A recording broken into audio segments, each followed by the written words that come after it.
going to go ahead and start. And I skipped over this last week just because I thought I had a lot, I had to get a lot in, and then realized I probably didn't have to do that anyway. With 180 slides, it's kind of trying to adjust to how many you can do at a moment.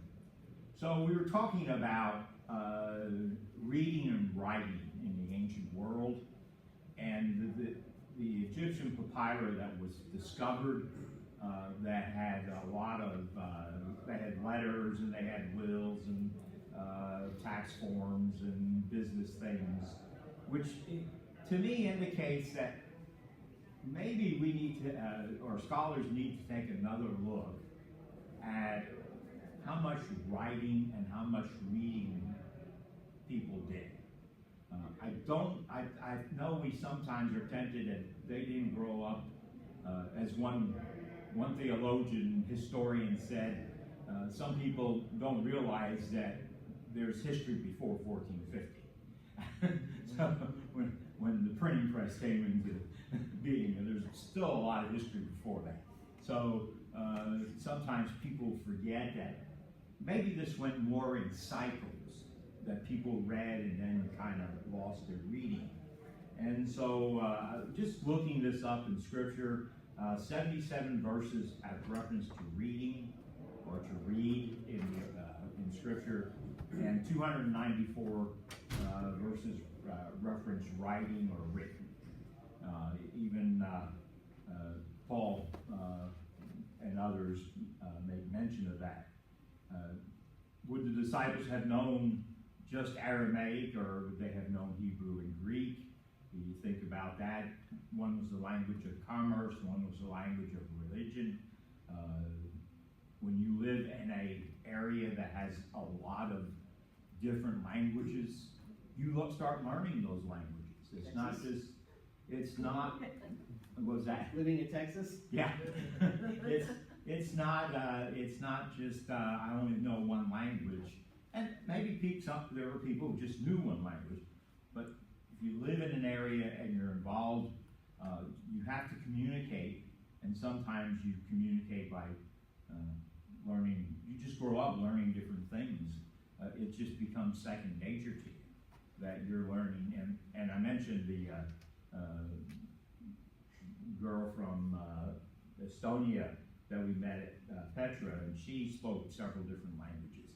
But you look at where Estonia is, well, yeah, there's Russian and German and Polish and Finnish, and so all those are all in there. You learn those languages to communicate, as well as English, which is more universal.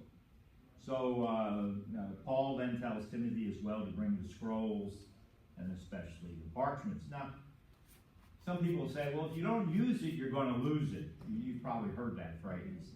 Well, I'm going to give you an illustration of my life here. This is, why didn't that come up? Do I have to do it this way? There it is, okay. This is Misawa Air Force Base, circa 1970. On the middle of the screen on the right, there's some buildings. The second one from the right-hand side is where I spent 19 months in my barracks. So keep in mind. Not in the picture, but to the right of that, or to the maybe a little bit down, was the end of the airstrip where F-4s took off at all hours of the day and night, scrambling out into the Pacific and swinging around, guarding Japan and other things there. So nice and quiet place.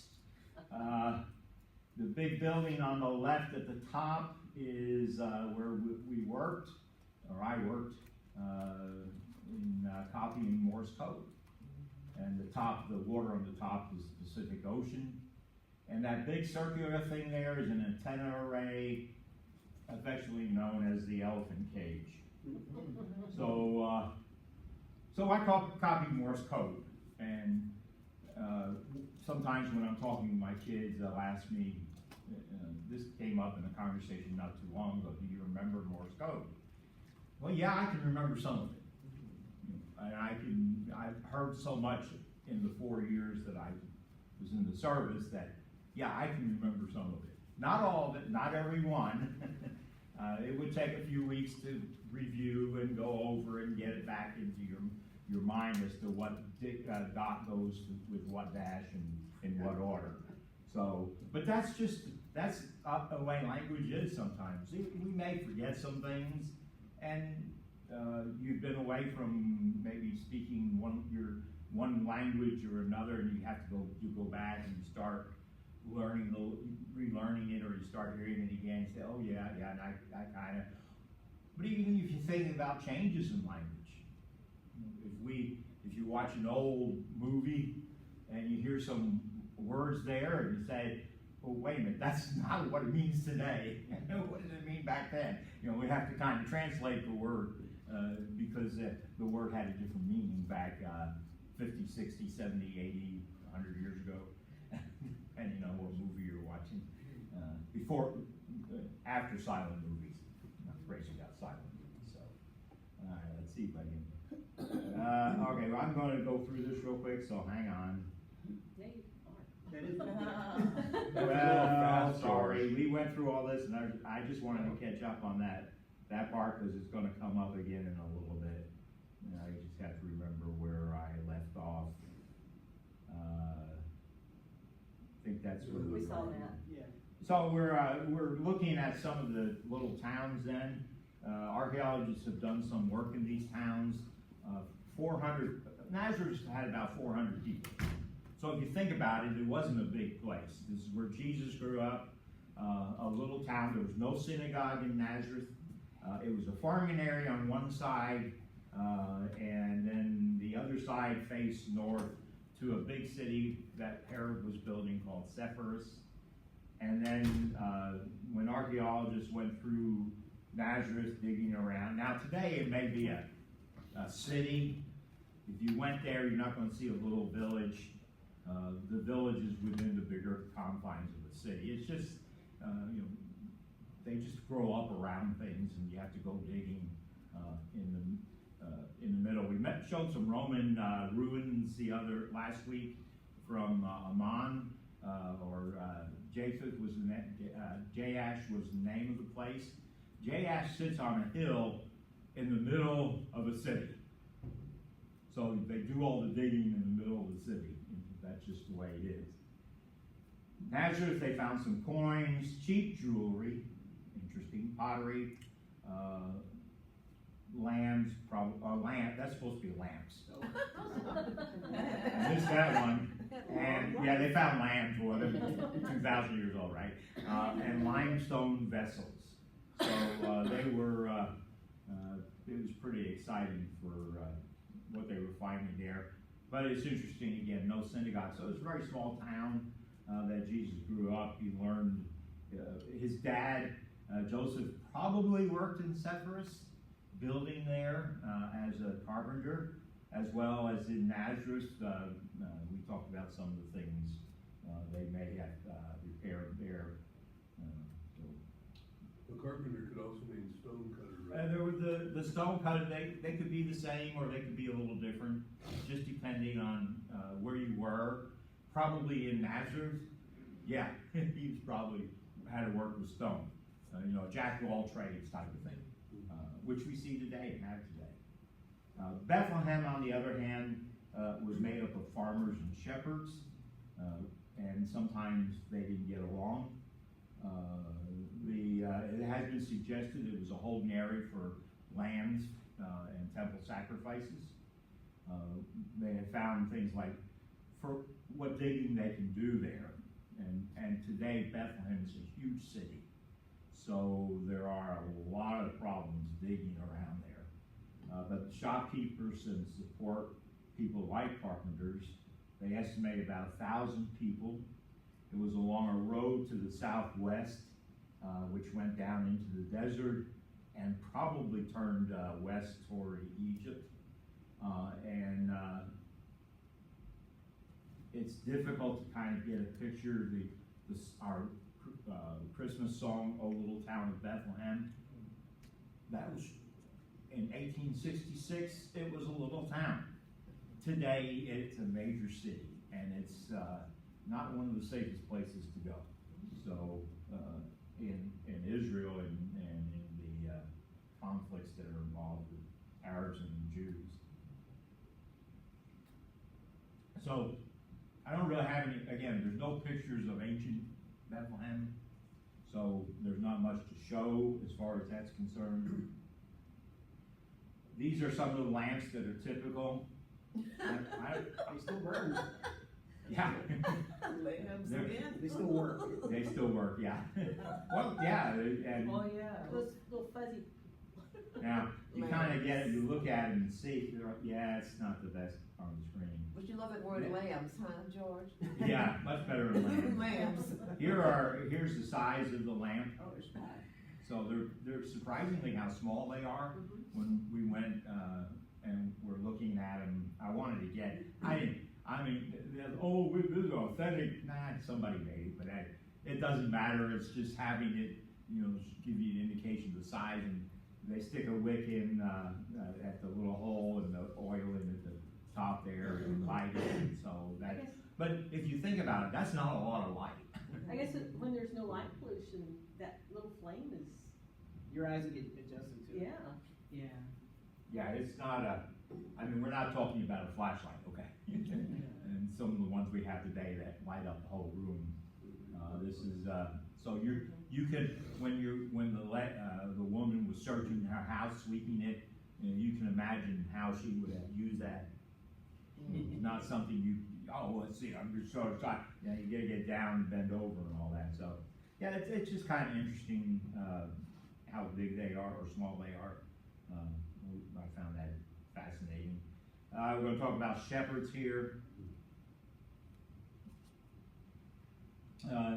Obviously a rich biblical history. God is a shepherd, Psalm 23. David was a shepherd. Kings and often some priests and prophets were considered shepherds. But in Ezekiel 34, they get hammered pretty hard for failing to do their job. Then Jesus is the good shepherd, and we of course have shepherds that lead the church. And so, I have a friend's birthday today, and he's the high shepherd of, or I guess the high bishop of Mid-County in Ohio. So at least that's what I send him when I wish him a happy birthday this morning. He did bless me, so that's anyway. What do you say, George? Yeah. Bless you, my son. It wasn't a southern blessing. We can tease each other. What do you say, George? Happy birthday, High Shepherd? Not quite, but it was. I don't remember all of it, but I just joke with some of the people I know, the elders. I'll just make fun of them on their birthday, and they get it. Back in the Old Testament times, didn't the shepherd he was a low class? Well, I'm not sure so much in the prophets or in the that time frame. It was a job, but we'll get to this next screen here. Somewhere along the line, a more negative view of shepherds occurred. Okay. I guess that third bullet point is kind of what I was thinking of. Yeah, they're often poor, landless. That is, they didn't have any land, and teenage sons of farmers. And of course, they moved from place to place because you had to go where food is for the sheep. So you sent out a teenager who was unsupervised, armed, staff and so forth, and poorly paid, which is about 16 drachmas a month, which was $3.30 something per drachma. Not a lot of money. They were responsible for anything that was lost, like killed or disappeared, any dead sheep, and damage to crops. Wow. And so that's why they didn't get along. Farmers and shepherds didn't get along. Now, I know we've never seen that in our country, have we? If you remember cattle and sheep things out in the Old West. So that took care of his 16 drachmas, huh? If it's a pay damage, the 16 drachmas. That'll go was pretty gone. quick. It was gone. Yeah, I mean, for a month, it's not a lot of money, That's right. you know, some eventually resorted to stealing and later down the line, became a despised trade. People just didn't. So it kind of developed, but, they were shepherds, obviously at the birth of Jesus. They came to see after the, heavenly host appeared to them. Sheep were used for sacrifices, and for wool and lambs. The lambs, again, were the sacrifices. They would be raised to do that. Goats were the ones used for milk. So if there was an animal in the house, it would be a goat. And again, they would move around to different areas depending on what season it was. Winter, they would come down out of the mountains. Summer, they would go up. Rainy season, things grew. If you've ever been out in the desert or saw pictures of desert after the rain, you know, things pop up. Where did they come from? It can be real pretty. You just know. We were in, when we went to Malibu for the lectures at Pepperdine, we stayed on over the mountains, and so one year that I were there, we drove and it had rained. And now we had driven this road before and it was just desert, nothing there. We came over, where did all these flowers come from? There were flowers all over the place, you know. But it had rain. It's just a whole different picture of what it looked like out in the desert or the desert area. You know, rain has a good effect on it. And Psalm 23, obviously, still waters, the pastures and things like that shepherds would take the sheep to, all important. So they were responsible to feeding water, which again meant moving around. They would protect the sheep from wild animals and thieves. So you remember, these are teenagers, okay? Probably. The rod and staff were used as a means to aid and protect. The rod to beat off things, the staff to rescue is often the case. What's the difference? One had the staff had the crook. If you So remember. each had a long stick and a short stick. Yeah. Okay. You know, well, again, if you're trying to, if a sheep's falling down in a little crevice, you can kind of, a good way to get it up. Whereas if you're beating off a, whatever, I'm trying to think what they would have, a fox or a, you know, Wolf or something. yeah, you want to, or a lion or whatever, that thing. So, sheep are to be led, not driven. Sheep don't do well. Sheepdogs and healers versus shepherds.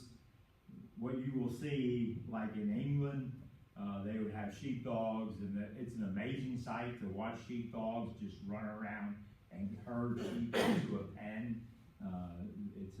Just by whistles from the shepherd, the dog does all these things. We have a blue heeler, yay. My daughter has a blue heeler, very protective of her, very loyal to her. She tolerates the rest of us. One day, but this is just something funny happened. We were outside in the backyard. We were doing something, so had the back door open, and we have a cat. It's an indoor cat. We don't want him outside. Well, he got out, and I was just headed to close the door, and he got out. And so I thought, well, I'm going to have to go chase the cat because he'll run over. Well, the dog came flying out, and the dog went over and ran ahead of him and turned him around, and then went back the other way and turned him around again and headed him to the door, which he went through, and then followed him all the way to the kitchen. He showed you say, this is where you're supposed to be. It's the funniest thing, yeah. But anyway, He did his that's, job. now, they didn't have dogs back then doing those things, but that's So the rod was the, the one with the crook, yeah. and that was used to just, It's a lot to grab a hold of stuff, again, it's short and long, you know, he may have to fight off stuff that way as well. and then the pull. But then he had back or something?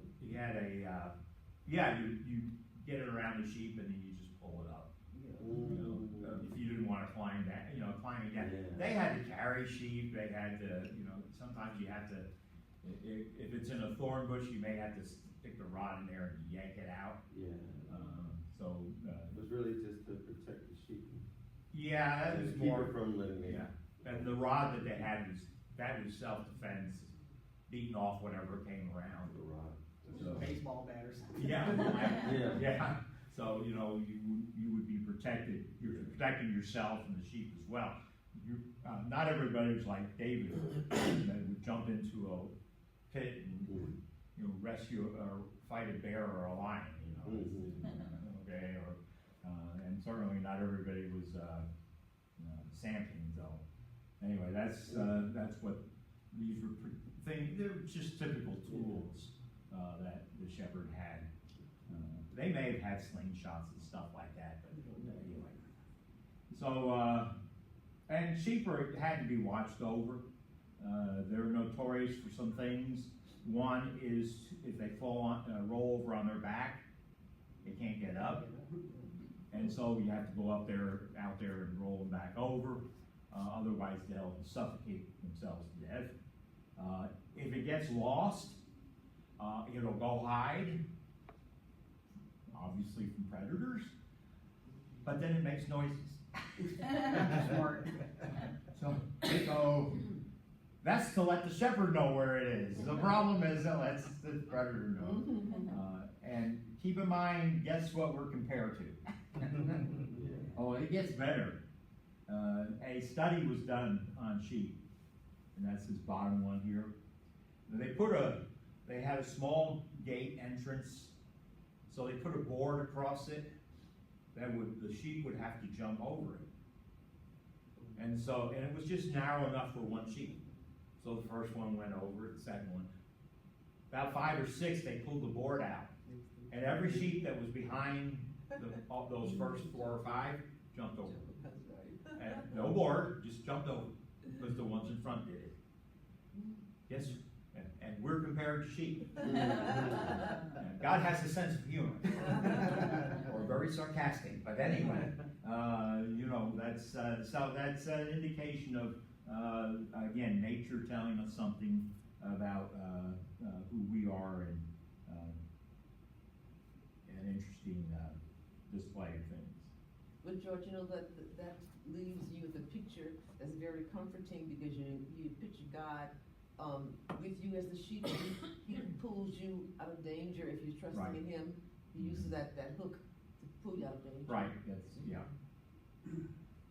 Again, back to Luke 2, all those shepherds who saw we know, it's a question, I should read it better.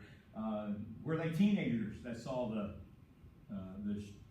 heavenly host in Luke 2? So like I said, they were the shepherd,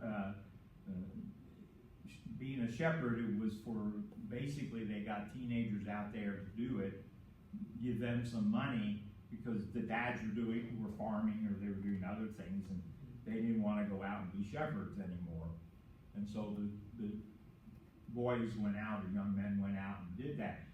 So we may see all these shepherds who came in to see Jesus at his birth, may have been teenagers. All right. Yeah. Something to think about, and considering what's happening today, and in some of the revival type of things that are happening, not just in this country, but in different areas, that Gen Z seem to be becoming more religious, especially young men, from the reports that are coming in, that I've been reading lately. So it's kind of a interesting thing. Was it a temporary job? difficult to start a family when you're out there in the middle of nowhere watching sheep, day, night, year round. Even if you have them in a pen, it's kind of, you still have critters running around, and they could be 2-footed or so forth. I mentioned there were laws that developed by 400 AD concerning shepherds. So it was a hard, dirty job. Weather affected it, obviously. Carrying lambs, looking for lost sheep, time-consuming. Oh man, an hour to darkness, and I gotta go find a sheep. But if I don't find him and he dies, I gotta pay for him. So it's one of those processes you have in looking for sheep and dealing with it. Not an easy job. This is a real fishing boat that was dug out of the Sea of Galilee. Kind of give you an indication of both the size and it's probably could hold 2 comfortably, maybe 3. And they went out and fished off this thing. So it's not like, again, bigger than a rowboat, but not much. And they were out there, and that's how they did their living, pulling in. Can you imagine casting a net out? And if you're a fisherman with Jesus, just pull it in, cast to the other side, pull it in, and you have all these fish and the thing's tipping over. You can kind of see why it would tip over. It looks like an overgrown pea road. Yeah. So It's shallow. now, and it could be a little deeper, but it's been in mud for 2,000 years. So, and one of those interesting discoveries that one finds. Again, for those fishermen, Rodney, they made hooks out of bones and metal, which is not really unusual.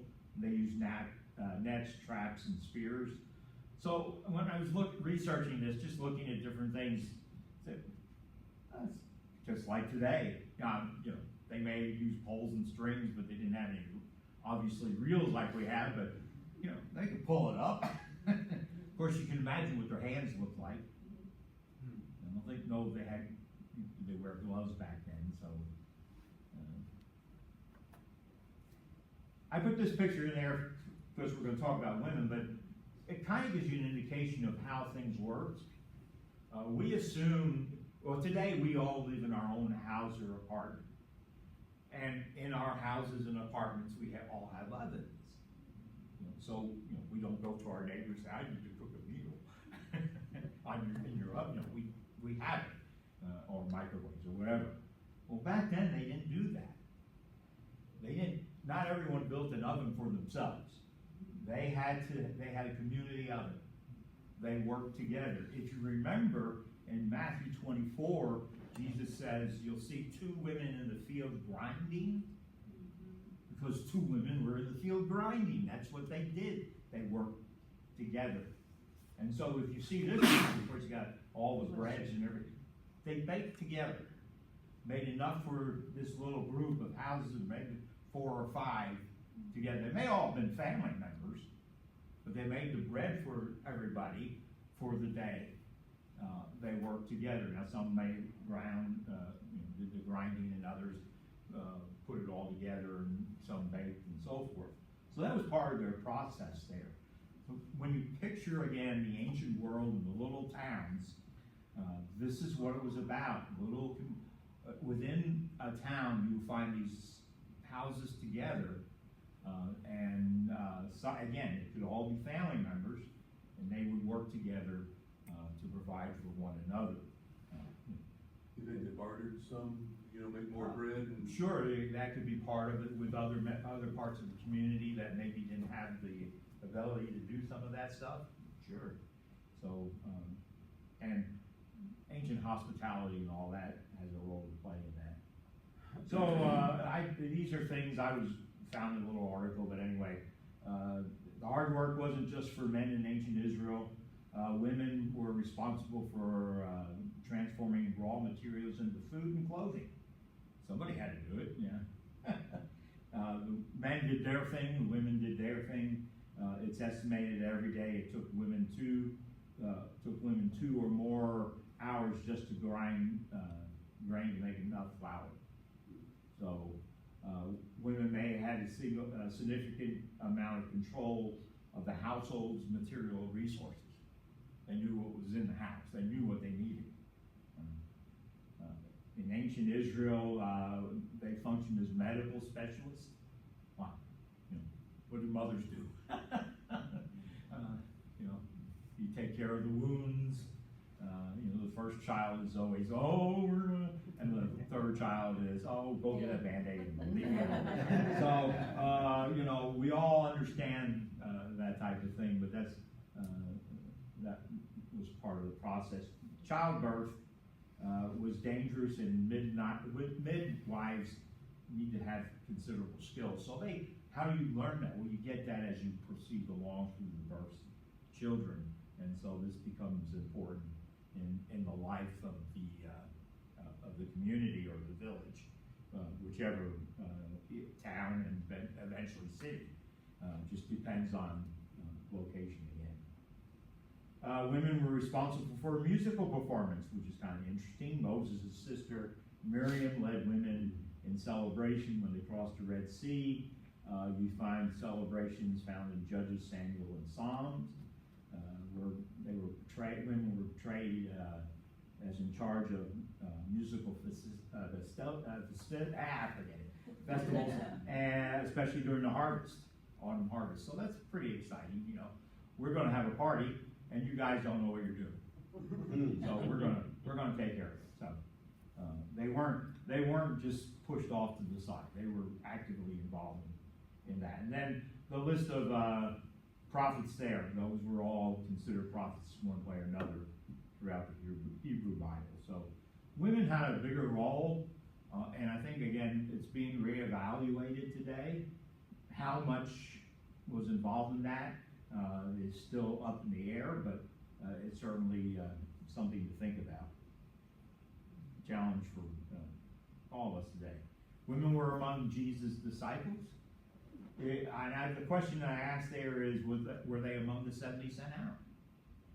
You know, we just assume he sent out 70 men. Was that the case? Because there were women with him. There were women that took care of his needs. There was Mary and Martha. You know the story there. The women were at the cross. The men were hiding. Better way to phrase it, right? The women were at the tomb. And the first to see the resurrection. So, saw the burial and saw the resurrection. And scholars make an argument that Jesus' resurrection must be true because in the ancient world, you would never put women in this position because they were considered poor eyewitnesses. That was a prejudice there. But because they put women in that position and it carried through, it's made everybody think, maybe, you know, they were. Because it gives a valuable picture that if it didn't happen, they wouldn't have put women in there at all. But if it happened and they put women in there, that may be true. So, and obviously there's other factors, but that's one of the first. Throughout churches, Philip's daughters prophesied. There was Priscilla, Phoebe, who may have been carried the letter to Rome and taught that. Junia there's a debate as to her relationship with the apostles. Acts 2:17, your sons and daughters shall prophesy. They were among the 120 in Acts 1. Dorcas, who was spinning and weaving, another role for women, was well liked in Damascus. Yeah, was it Damascus? Where was Peter? Anyway, wherever Peter was in Acts 9, I'm old, I can't remember anything. And then even Jeremy brought this up when he talked about in Philippians, Euodia and Syntyche, co-workers with Paul. And what role did they play in Philippi? So some interesting things. Okay, ladies, this next slide is for you. See if you recognize anything in this next slide. You ready?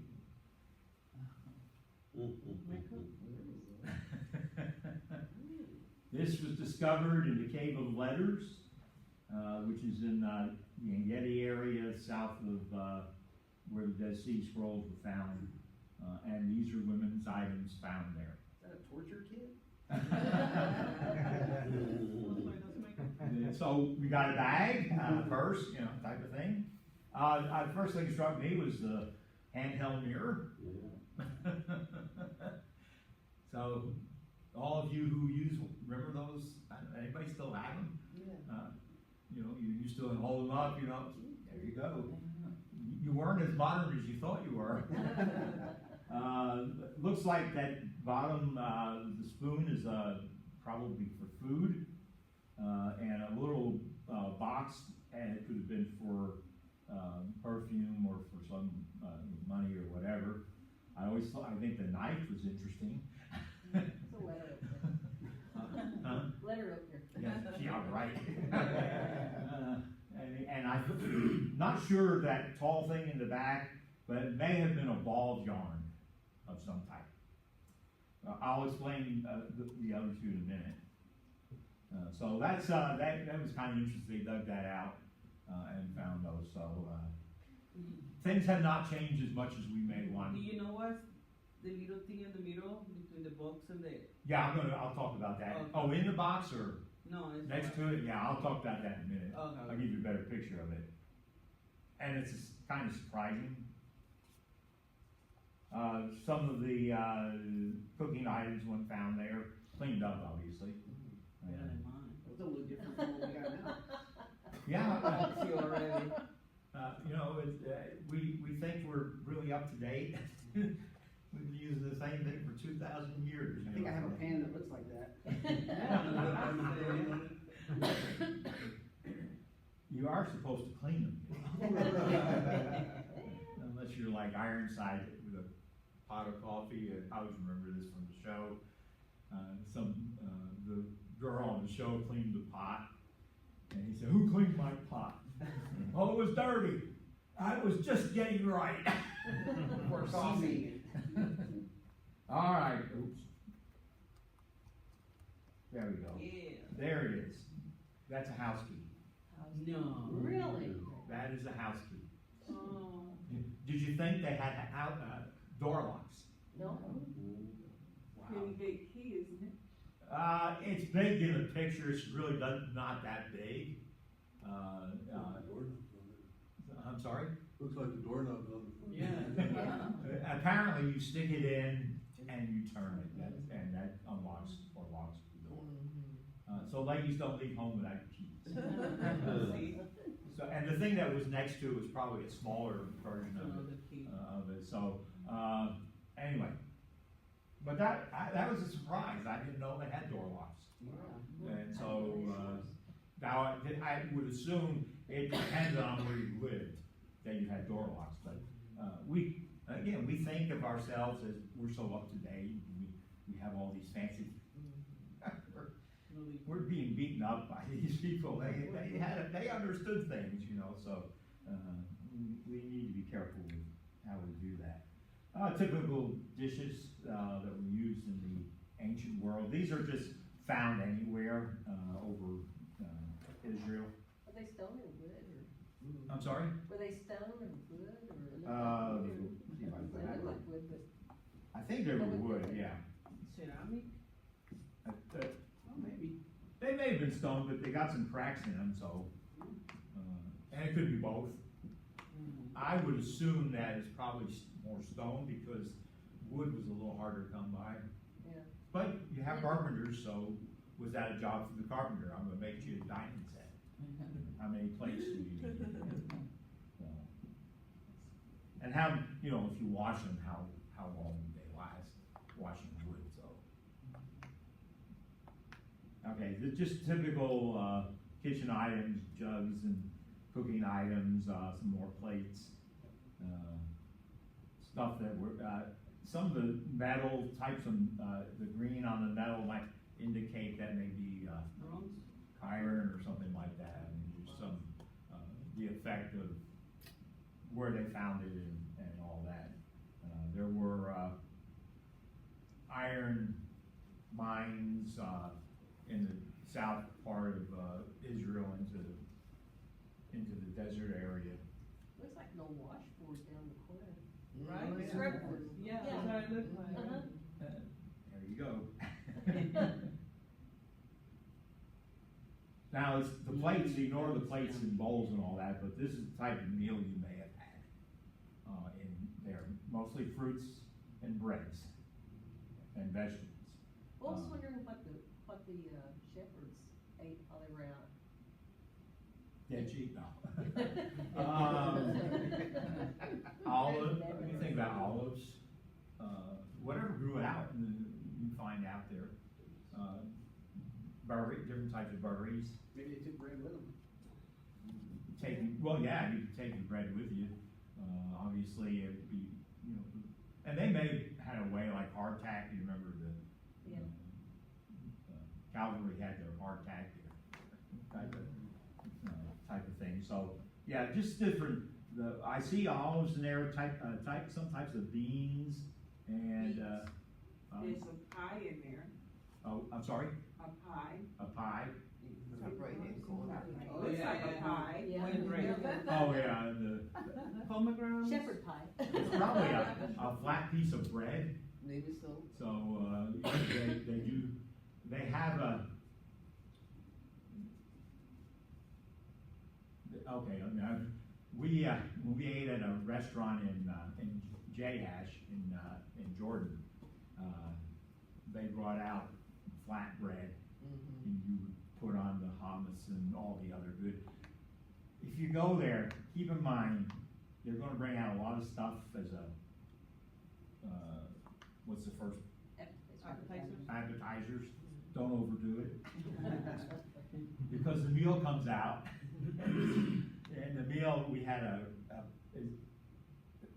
my son-in-law and I got, this is about this big, had that much oil in it. And had meat, beef, potatoes, green beans, and I don't know what else in there. And of course you start eating and there's a whole, you've already filled up on the other stuff. But the bread was for the oil. You dip that in there and eat it. Oh, was it good? Unfortunately, and it was a flat bread, so it was like a pita bread. Yes. That we would know that. So very good. The bread and food. So that's somewhat of a typical meal. Walking through Jerusalem, when we got thirsty, one of the things they make were a strawberry banana thing you mix together. Smoothie type stuff. Smoothie type stuff. Smoothie, yeah. And boy, was that good. And the orange one was good too. Orange juice and all that was good. So they make some good, and this is all fresh. Driving in Jordan, you go along the road and there'd just be tons of fruit stands and vegetable stands. All this fresh fruit and food. You wouldn't think, my mind just automatically goes to desert. Yeah. But they're, those are a little closer to towns, but yeah, they have irrigation type things, which is a little bit of a problem because this is affecting the Jordan River. Israel is building two big pipelines from the Mediterranean across the mountains to either the Sea of Galilee or just south of that, and they're going to release and they these salinized, get the salt out of the water, and they're trying to fill up the Jordan River so that it will be flowing well again and help with irrigation down the line. They already have 5 of those things in the west side of Israel. Now they're adding 2 more to get more water because there's so much use of irrigation. Throughout the Roman Empire in Egypt, women had quite more rights. They owned property. They were involved in commerce. This all comes from these papyri that were found. They were inherited equally. Their consent was necessary for marriage. So it was a little bit different in Egypt. You could have custody, they could have the custody of the children in a divorce or a death. And I think many documents were composed or dictated by women. And we mentioned this before, they traveled to court hearings. So they were pretty active in the things they did. I need to pick up here. In the Roman view, the traditional view, wife was for children, mistress of pleasure. But letters that are available, Roman soldier wrote his pregnant wife about a boy, about a child that was to be born. If it was a boy, raise him. If it was a girl, throw her out. All right. Okay. Women seem to have been more involved in businesses and household roles. And of course, we know Christians started orphanages and things like that. The Roman soldier, the letter that was written was not by an officer, just by an ordinary soldier. So, another indication that writing may have been a little bit more available and reading a little more than we give them credit for. Jewish view, a minority view, was that women should be seen and not heard. Hence the bleeding Pharisees. They were a small group of Pharisees that were not, who decided they couldn't look on a woman. And so they put their heads down. And if you ever walk in Jerusalem and you have your head down, it's going to bleed. Because you will run into things sticking out everywhere. So they weren't considered very helpful. Proverbs 31, the woman that did everything. Women were involved in the synagogue again. They didn't have a separate place to sit. They were intermingled. I think again, people are taking another look at all this. One of the books, and I referred to this before, one of the books that I used for this, the German scholar, who was a woman, said, we scholars from different fields, like theologians and archaeologists and those who study papyri and sociology, we need to get together and talk to one another because we're missing stuff.